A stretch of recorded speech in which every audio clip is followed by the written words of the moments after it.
আসসালামু আলাইকুম ওয়া রাহমাতুল্লাহি ওয়া বারাকাতুহু। সম্মানিত ভাইরা, আমাকে বিষয় দেওয়া হয়েছে সুন্নতে রাসূল ও আধুনিক বিজ্ঞান। সুন্নতে রাসূল ও আধুনিক বিজ্ঞান।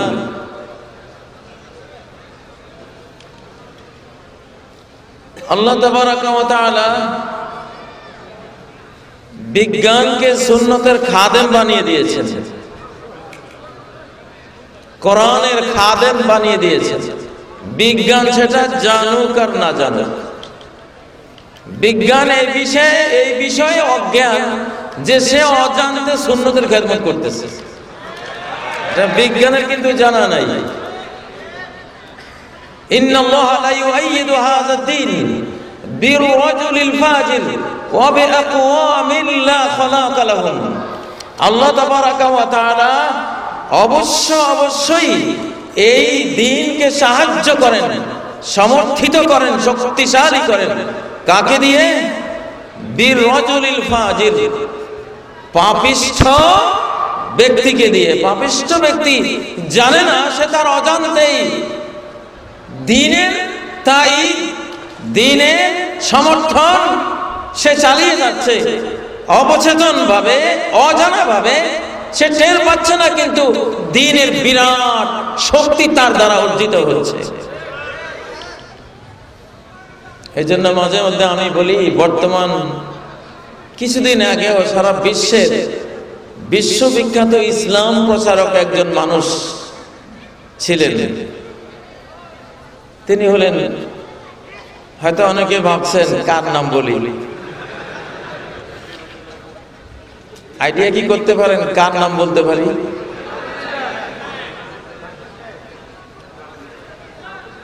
কিছুদিন আগেও ইসলামের সবচেয়ে বড় একজন ইসলাম প্রচারক ছিলেন প্রেসিডেন্ট বুশ, কিন্তু সে জানতো না আল্লাহ যে তাকে দিয়ে ইসলামের কত বড় প্রচারের কাজ নিয়েছেন সে কিন্তু জানে নাই, এবং তার কোনো সওয়াবও নাই। সে ইসলাম প্রচার করতে করতে মরবে, কিন্তু কোনো সওয়াব পাবে না। ডক্টর আরিফি আরব জাহানের একজন বড় বক্তা, খতিব, আল খতিবুল মিসবাহ, উনি বলেছেন, আমি হজের সময় মিনার প্রান্তরে গেলাম, গিয়ে দেখলাম সেখানে আমেরিকান দুই তরুণ হজ করতে এসেছে। তো স্বভাবতই আশ্চর্য হলাম যে খ্রিস্টান আমেরিকান এই ধরনের দুই তরুণ হজ করতে এসেছে, কিভাবে ইসলাম পেল? তা আমি ওদেরকে প্রশ্ন করলাম, তোমরা কার হাতে ইসলাম কবুল করেছো? সাথে সাথে দুই তরুণ জবাব দিল, কেন প্রেসিডেন্ট বুশের হাতে ইসলাম কবুল করেছে। কেমন কথা! তো উনি আরো আগ্রহী হলে জিজ্ঞাসা করলেন যে কি ব্যাপার, কিভাবে বুশের হাতে ইসলাম কবুল করলেন? কয় যে টুইন টাওয়ার ধ্বংসের দিনে যে বিরাট বিপর্যয় তৈরি হলো, তারপরে প্রেসিডেন্ট বুশ একটা জাতীয় ভাষণ দিয়েছিলেন। সেই ভাষণের প্রত্যেকটি শব্দ আমরা দোকান দিয়ে শুনছিলাম, মন দিয়ে অনুভব করছিলাম, বোঝার চেষ্টা করছিলাম। হঠাৎ প্রেসিডেন্ট বুশ তার বক্তৃতার দুই জায়গায় ইসলাম ইসলাম এই নামটা উল্লেখ করলেন দুইবার। তা আমরা দুই দোস্ত পাশাপাশি বসা, কিরে দোস্ত ইসলাম কি? দোস্ত বলল, আমি তো কিছু জানি না। আমিও তো জানি না। তো রাখ, ইসলাম লিখে রেখে দিয়েছি। প্রেসিডেন্ট বুশের বক্তৃতার শেষে ইসলাম লিখে ইন্টারনেটে যখন ব্রাউজ করলো, সার্চ মারলো, দেখে যে ইসলাম তো বিশাল এক দ্বীনের নাম, জীবন ব্যবস্থার নাম। সারা ওয়ার্ল্ডের বড় বড় স্কলারদের বক্তৃতা, ইসলামের কোরআন, সুন্নাহ, ডকুমেন্টস, এভিডেন্স বানের পানির মতো ইন্টারনেটে আসা শুরু হলো।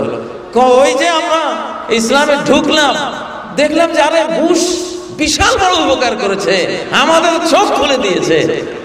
হ্যাঁ, তারপরে সিদ্ধান্ত নেই বুশের এই ইসলাম, বুশের মুখ দিয়েছে যে ইসলাম আল্লাহ তাআলা রব্বুল আলামিন প্রচার করে দিয়েছেন, ইসলাম কবুল করতে হবে। তারপর আমরা ইসলাম কবুল করলাম।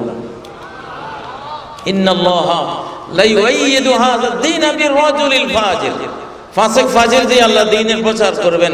ওবে আকওয়ামিল্লা খালাকালাহুম, এমন জাতি দিয়ে ইসলাম প্রচার করাবেন যাদের আখিরাতে কোনো কিছুই নেই। আল্লাহ দেখেছেন যে ইসলাম শব্দটা এখনো শুনে নাই এমন কয়েকশো কোটি মানুষ পৃথিবীতে আছে, ইসলাম শব্দটাই শুনে নাই, এই ধর্মটাই নাম জানে নাই। সে যেটা শুনে নাই, যে জিনিসটার নামও জানে না, সেটা সে জানবে কোত্থেকে, সেটা নিয়ে গবেষণা করবে কোত্থেকে? অন্তত এই নামটা কাকে দিয়া, বর্তমান পৃথিবীর কার এই ক্ষমতা আছে তার মুখে ইসলাম নামটা তুলে দিলে বিশ্বের কয়েকশো কোটি মানুষ ইসলাম নামটা শুনে ফেলবে। এই লোকটা কে হতে পারে? আল্লাহ তাআলা দেখেছেন এই প্রযুক্তি, এই মিডিয়া, এই পাওয়ার পৃথিবীতে একমাত্র বুশের ছিল তখন। কার? বুশের। আল্লাহ বুশের মুখে ইসলাম তুলে দিয়েছে।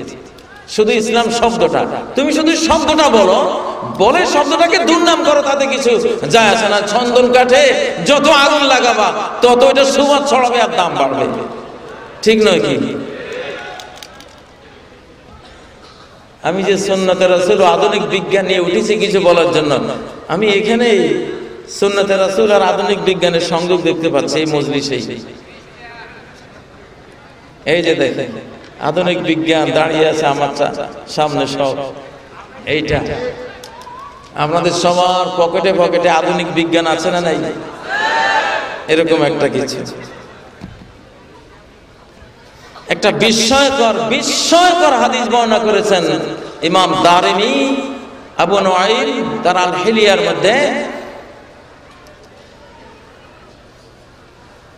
আবুসুল ইলমা ফি আখিরিজ জামান, আল্লাহ তাআলা বলছেন হাদিসে কুদসি, আবুসুল ইলমা ফি আখিরিজ জামান, শেষ জামানায় আমি ইলম প্রচার করব না, প্রচার হবে না শেষ জামানায়, ইলম সম্প্রচার হবে।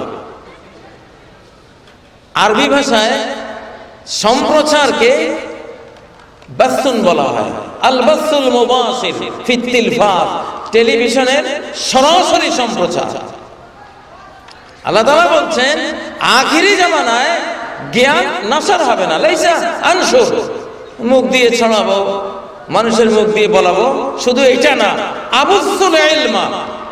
বর্তমান আরবি ভাষায় সম্প্রচারের যে শব্দটা ব্যবহার করা হচ্ছে 1450 বছর আগে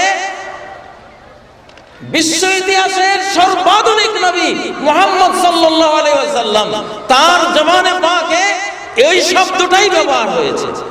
আবুসুল ইলমা ফি আখিরিজ জামান, শেষ জামানায় ইলম প্রচার হবে না, শুধু সম্প্রচার করব আমি, আল্লাহ তাআলা বলছেন।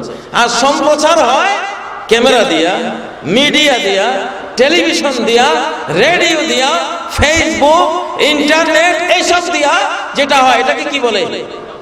সম্প্রচার। শুধু প্রচার না, আর প্রচার হয় মুখ দিয়া, সম্প্রচার হয় যন্ত্র দিয়া।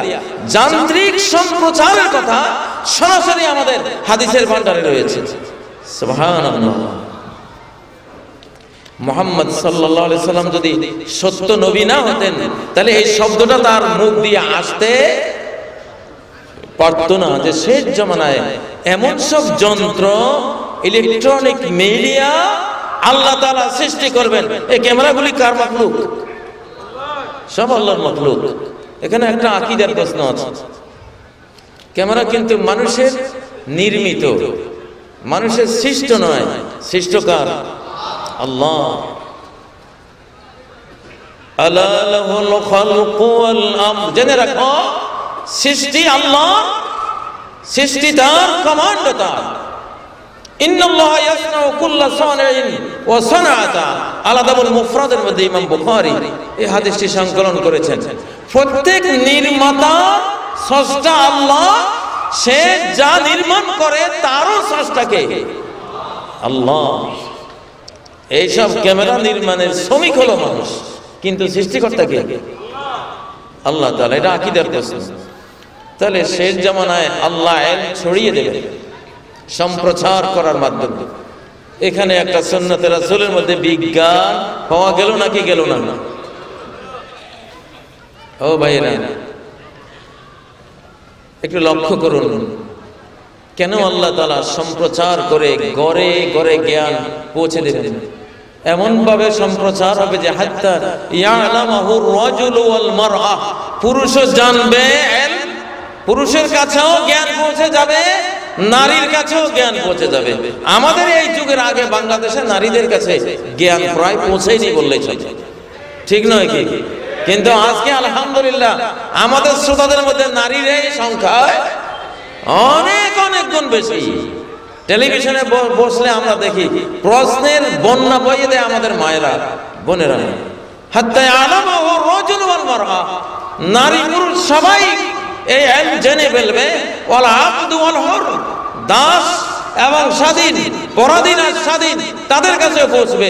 ওয়াস সগীর ওয়াল কবীর, শিশুরা আর বড়রা, ছোট বড় সবাই জানবে।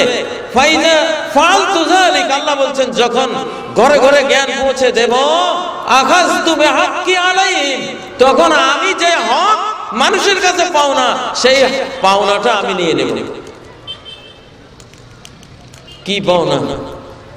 চোরের কাছে আমি হাত কাটা পাওনা আছে, তার হাত নিয়ে নেই। বিবাহিত জিনাকারী, বিবাহিতা জিনাকারিনীর কাছে আমি মৃত্যুদণ্ড, তার মৃত্যুদণ্ড সঙ্গে সার পাওনা, রজম পাওনা। ইলম দেওয়ার পরে তাকে মৃত্যুদণ্ডের ব্যবস্থা করব। পাথর মেরে মৃত্যুদণ্ড যেহেতু নাই, অ্যাক্সিডেন্টে মেরে দেব, আগুন লাগিয়ে জ্বালিয়ে দেব, সাগরে ডুবিয়ে মেরে ফেলবো, হঠাৎ হার্ট অ্যাটাকে কবরে নিয়ে যাবে।